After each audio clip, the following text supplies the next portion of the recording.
அஸ்ட்ரோசைன் channel வாயிலாக உலகெங்கும் வாழ்ந்து கொண்டிருக்கின்ற சகோதர சகோதரிகளுக்கு அன்பார்ந்த வணக்கங்கள் மற்றும் வாழ்த்துக்கள். இன்றைய பதிவு வைகாசி மாத ராசி பலன்கள், அதுவும் கும்பராசி அன்பர்களுக்காக. இந்த மாதத்தினுடைய கிரகநிலைகளை பார்க்கும் பொழுது உங்கள் ராசியில் சனி பகவான் அமர்ந்து கொண்டும் உங்கள் ராசிக்கு 2ஆம் இடத்தில் ராகுவும் செவ்வாயும் இணைந்து முயற்சி ஸ்தானம் தைரிய வீரியம் என்று சொல்லக்கூடிய 3ஆம் இடத்தில் புதன் பகவானும் 4ஆம் இடம் என்கின்ற சுகஸ்தானத்தில் குரு சூரியன் சுக்கிரன் இந்த 3 கிரகங்கள் இணைவாலும் 6ஆம் இடத்தில் மனோகாரகன் என்று சொல்லக்கூடிய சந்திரன் 8ஆம் இடமான அட்டமஸ்தானத்தில் கேது பகவான். ஸோ இந்த கிரக அமைப்புகளை வைத்துக்கொண்டு இந்த மாதத்தில் என்ன மாதிரியான பலன்கள், சாதக பாதகங்கள் என்பதை பற்றி டீட்டெயிலாக நம்ம பார்க்க போகிறோம்.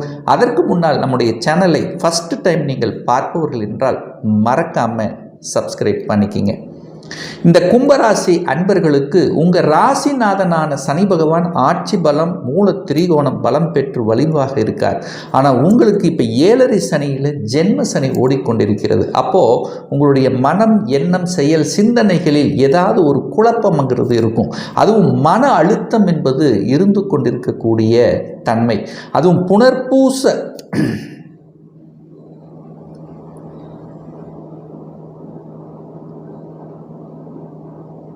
அப்போ எப்பவுமே ஒரு டல்லாக இருக்கக்கூடிய, ஒரு மந்தமாக இருக்கக்கூடிய, அதாவது எதையும் தள்ளி போடுதல், இந்த மந்த தன்மைங்கிறது இந்த மாதம் இருக்கும். ஆனால் என்ன பண்ணணும், உங்களுக்கு ஒரு சுறுசுறுப்பாக தன்னம்பிக்கையோடு செயல்படக்கூடிய ஒரு மாதமாக உங்களுக்கு அமைகிறது. அப்போ எப்பவுமே ஒரு பாசிட்டிவ் எனர்ஜி, பாசிட்டிவ் எண்ணங்களை வளர்த்து கொள்வது தான் இந்த மாதம் உங்களுக்கு சிறப்பை ஏற்படுத்தி கொடுக்கும். சரி, குடும்பம் சார்ந்த விஷயங்கள் எப்படி இருக்கும், தனம் நமக்கு எப்படி கிடைக்கும் அப்படின்னு பார்க்கும் பொழுது 2ஆம் இடத்தில் ராகு உட்கார்ந்திருக்கார், செவ்வாய் உட்கார்ந்திருக்கார். செவ்வாய் ராகுவோடு இணைஞ்சிருக்கார். அப்போ என்ன, உங்கள் பேச்சு சம்பந்தப்பட்ட விஷயத்தில் மட்டும் கவனமாக இருக்கணும். எப்பவுமே ஏதாவது ஒரு கோபம், ஆக்ரோஷம் என்பது வெளிப்பட்டு கொண்டே இருக்கும். ஸோ அது தேவையில்லாத பேச்சுக்களை தவிர்ப்பது இந்த மாதம் நல்லது. தனம் குடும்பத்துக்கு தேவையான தன வருவாய் தரும், அதில் எந்த மாற்று கருத்தும் இல்லை. ஆனால் பணம் கையாளுகின்ற விஷயத்தில் மட்டும் ரொம்ப கவனமாக எச்சரிக்கையோடு இருக்கணும். முன்பின் தெரியாத நபர்களுடன் அல்லது ஒரு தொழிலை ஆரம்பிக்கிறேன் அல்லது ஒரு ஷேர் மார்க்கெட் இந்த மாதிரியான விஷயத்தில் கொஞ்சம் ஒரு இக்கு வச்சு செயல்படுவது உங்களுக்கு நல்லதுங்கிறதை ஞாபகத்தில் வைத்துக் கொள்ளுங்கள். தொழில் சார்ந்த விஷயங்கள், வேலை சார்ந்த விஷயங்கள், வியாபாரம் சம்பந்தப்பட்ட விஷயங்கள் எப்படி இருக்குன்னு பார்க்கும் பொழுது 10ஆம் இடத்தை பார்க்கணும். அந்த 10ஆம் இடத்தை அதிபதியாக இருக்கக்கூடிய செவ்வாய் பகவான் தனஸ்தானத்தில் போய் உட்கார்ந்துருக்கார், ராகுவோடு இணைஞ்சிருக்கார். சரி, அந்த 10ஆம் இடத்தை குரு பகவானுடைய பார்வையும் உங்களுக்கு கிடைக்கப்பெறுகிறது. அப்போ கடவுளினுடைய அனுகிரகம் இருக்கிறது. அப்போது வேலையில் அழுத்தம், ப்ரெஷர் பயங்கரமாக இருந்து நல்ல வேலை செஞ்ச, எனக்கு உண்டான உழைப்பு இல்லை, எனக்கு உண்டான அங்கீகாரம் தரலை என்று இருக்கின்ற இந்த கும்பராசி என்பர்கள், உங்கள் மேலதிகாரிகள் கொஞ்சம் புரிந்து கொள்ளக்கூடிய தன்மை இந்த மாதம் உங்களுக்கு சிறப்பாக இருக்குது. ஆனால் வேலையை மட்டும் அவசரப்பட்டு ஆக்ரோஷப்பட்டு விட்டுவிடக் கூடாதுங்கிறதையும் ஞாபகத்தில் வைத்துக் கொள்ளுங்கள். அப்போ ஏற்கனவே எனக்கு வேலை போய்விட்டது, வேலை ஏதோ ரூபத்தில் இழந்து விட்டேன், இந்த மாதம் கிடைக்குமானா நிச்சயமாக கிடைக்கக்கூடிய வாய்ப்புகள், சந்தர்ப்பங்கள் அதிகமாக இருக்கிறது. ஏன் சொல்கிறேன்னா, பாக்யாதிபதி என்று சொல்லக்கூடிய சுக்கிரனுடைய பார்வையும் அந்த 10ஆம் இடத்தின் மீது பதிகிறது. லாபஸ்தானத்தின் அதிபதி, தனஸ்தானத்தின் அதிபதியாக இருக்கின்ற குருவினுடைய பார்வையும் அங்கு பதிகிறது. சூரியனுடைய பார்வையும் அந்த 10ஆம் இடத்தின் மீது பதிகிறது. அப்போ நிச்சயமாக உங்களுக்கு இந்த மாத இறுதியில் நீங்கள் நினைத்த, நீங்கள் உங்களுடைய ஸ்டேட்டஸுக்கு தகுந்த மாதிரி வேலை கிடைக்கக்கூடிய வாய்ப்புகள், ஒரு சிலருக்கு இடமாற்றம் செய்யக்கூடிய தன்மை, ஒரு சிலருக்கு ப்ரமோஷன் கிடைக்கக்கூடிய வாய்ப்புகள், சந்தர்ப்பங்கள் சிறப்பாக இருக்கிறது. அதுவும் வேலை இப்போ புதுசாக தேடுறீங்க அப்படின்னா, நான் வெளிநாட்டுக்கு தான் போகணும் என்கின்ற எண்ணம் கொண்டவர்களுக்கு நிச்சயமாக வெளிநாட்டு வேலை என்பது உண்டு. ஏன் இதை ஸ்ட்ராங்காக சொல்கிறேன் அப்படின்னா, குரு பகவான் 4ஆம் இடத்துல வந்து அமர்ந்து கொண்டு தனது பாக்கிய பார்வையாக 12ஆம் இடத்தை பார்க்கிறார். அந்த 12ஆம் இடம் என்பது வெளிநாட்டு சார்ந்த, அப்போ 12ஆம் இடம் வலுப்பெறுகிறது, அதாவது சுபத்துவம் அடைகிறது. அப்போ வெளிநாட்டு வாழ்க்கை உங்களுக்கு உண்டு, வெளிநாட்டு வேலை உண்டு. அப்படி நான் இங்கே தான் இருப்பேன் அப்படின்னா அதர் ஸ்டேட்டில் வேலை உண்டு. அதுவும் குறிப்பாக எம்என்சி கம்பெனியில் வேலை பார்க்கக்கூடிய வாய்ப்புகள் சந்தர்ப்பங்கள் சிறப்பாக இருக்கிறது இந்த காலகட்டம் அப்படின்னு சொல்லலாம். அதே சமயத்தில் 7ஆம் இடத்தை வந்து சனி பார்க்கிறார்.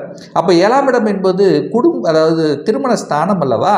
அப்போ அந்த 7ஆம் இடத்தை பார்க்கறதுனால குடும்பத்தில் கொஞ்சம் விட்டு கொடுத்து அனுசரணையோடு செல்லணுங்கிறத ஞாபகத்தில் வைத்து கொள்ளுங்கள்.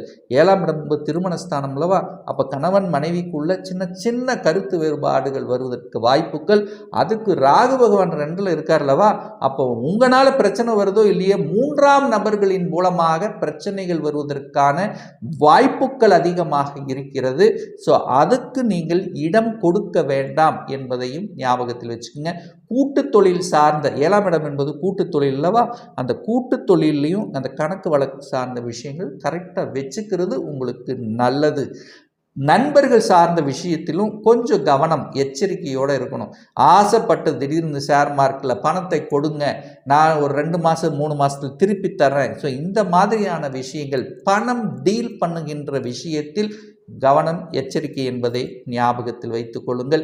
8ஆம் இடத்துல கேது உட்கார்ந்துருக்கார். இனம் புரியாத சில விஷயங்கள், உடல் நல்லதாக இருக்குது ஆனால் ஏதாவது ஒரு தொந்தரவு இருக்கிற மாதிரியான ஒரு ஃபீலிங் உருவாக்கி கொண்டே இருக்கும். போய் ஆஸ்பத்திரியில் செக் பண்ணி பார்த்தீங்கன்னா அங்கே ஒன்றுமே இருக்காது. பட் உடல் நலத்தில் ஏதோ பிரச்சனை இருக்குதோ அப்படிங்கிற ஐயப்பாடு, அந்த உள்ளுணர்வு உங்கள் மனதில் ஓடிக்கொண்டே இருக்கும். அப்போ உடல்நலம் சார்ந்த விஷயத்தில் கொஞ்சம் கவனம் எச்சரிக்கை. சரியான உடற்பயிற்சி, சரியான நேரத்தில் உறங்குதல், சரியான அதாவது சாப்பாடு சார்ந்த விஷயங்கள் எடுத்துக்கொள்வது உங்களுக்கு சிறப்பை ஏற்படுத்தி கொடுக்கும். சரி, 8ஆம் இடம் என்பது ஒரு வலி வேதனையை கொடுக்கக்கூடிய இடம் அல்லவா. ஆனால் இருந்தாலும் அதாவது எதிர்பாராத அதிர்ஷ்டத்தை கொடுக்கக்கூடிய இடமும் அந்த 8ஆம் இடம். அப்போது திடீர் அதிர்ஷ்டமும் வாய்ப்புகள், அதாவது நினைக்க முடியாத சில விஷயங்கள் உங்களுக்கு நல்லது நடக்கக்கூடிய வாய்ப்புகளும் இருக்கிறது அப்படிங்கிறதையும் ஞாபகத்தில் வச்சுக்கோங்க. ஏன்னா 4ஆம் இடத்திலிருந்து குரு பார்க்குறார் அல்லவா. அப்போ தாயினுடைய சொத்து விஷயத்தில் ஒரு பிரச்சனையாக இருந்தது, தாயினுடைய நிலம் சார்ந்த விஷயத்தில் ஒரு பிரச்சனையாக இருந்ததுன்னா அது திடீர்னு சால்வ் ஆகுவதற்கான வாய்ப்புகள், அல்லது புதிய சொத்துக்களை வாங்குவதற்கான, அதை விற்றுவிட்டு புதிய சொத்துக்கள் வாங்குவதற்கான அனுகூலம் இருக்கிறது. 4ஆம் இடத்துல சுக்கிரன் உட்கார்ந்திருக்கார். வீட்டுக்கு காரகன் என்று சொல்லக்கூடிய சுக்கிரன் 4லேயே உட்கார்ந்திருக்கார். அப்போ என்ன, உங்களுக்கு சுகஸ்தானத்தை கொடுக்குது அல்லவா. அப்போ வீடு வாங்கணும், ஒரு வண்டி வாகனம் வாங்கணும் அப்படிங்கிற எண்ணம் இருந்ததுன்னா அது வாங்கிக்கலாம். ஆனால் டாக்குமெண்ட், இடத்த வாங்கினாலும் இல்லை எது பண்ணாலும் டாக்குமெண்ட் பர்ஃபெக்டாக இருக்கணும். டாக்குமெண்ட் அப்படின்னு சென்ஸ் பத்திரப்பதிவில் ஏதாவது ஒரு வில்லங்கம் இருக்கா அப்படிங்கிறத சரிபார்த்து வாங்கி கொள்வது அனைத்து விதத்திலும் நன்மையை கொடுக்கக்கூடிய தன்மையை உருவாக்கும். குழந்தைகளுடைய படிப்பு சம்பந்தப்பட்ட விஷயத்தில் இருந்து வந்த இடர்பாடுகள் விலகக்கூடிய தன்மை. என 5க்குரியவன் தனக்கு 11ஆம் இடத்தில் இருக்கின்ற காரணத்தால் நிச்சயமாக குழந்தைகளுடைய படிப்பு சார்ந்த விஷயங்கள், ஆசைப்பட்ட கோர்ஸ், நான் என்ன ஆசைப்பட்டு எது படிக்கணும்னு நினைச்சாங்களோ அது நடப்பதற்கான வாய்ப்புகள் சந்தர்ப்பங்கள் சிறப்பாக இருக்கிறது அப்படின்னு சொல்லலாம். ஸோ இப்போ நான் இதுவரைக்கும் சொன்னது ஒரு கோச்சார ரீதியான ஒரு பொதுவான பலன்கள் தான். ஒரு துல்லியமான பலன் வேணும் அப்படின்னா உங்கள் ஜாதகத்தில், சுய ஜாதகத்தில் கிரகங்கள் எப்படி இருக்குது, என்ன மாதிரியான ஆதிபத்தியம் பெற்றிருக்கு, எத்தனை டிகிரியில் இருக்கார், கோச்சாரம் எப்படி கிரகங்கள் இருக்குது, அந்த டிகிரியினுடைய அடிப்படையில் இப்போ தசா புத்தி அந்தரம் சூட்சமம் எப்படி இருக்குது, இதை பொறுத்து உங்களுடைய பலன்கள் மாறுபடும் அப்படிங்கிறதையும் ஞாபகத்தில் வைத்து கொள்ளுங்கள். ஒரு துல்லிய பலன் வேணும், ஒரு சுய ஜாதகம் பார்க்கணும் என்று விருப்பமுடைய அன்பர்கள் டிஸ்பிளே தெரியக்கூடிய நம்பருக்கு வாட்ஸ்அப் மூலயமாகவோ ஃபோன் கால் மூலயமாக தொடர்பு கொண்டு அப்பாயின்மெண்ட் பெற்றுக்கொண்டு கன்சல்டேஷன் எடுத்துக்கலாம்.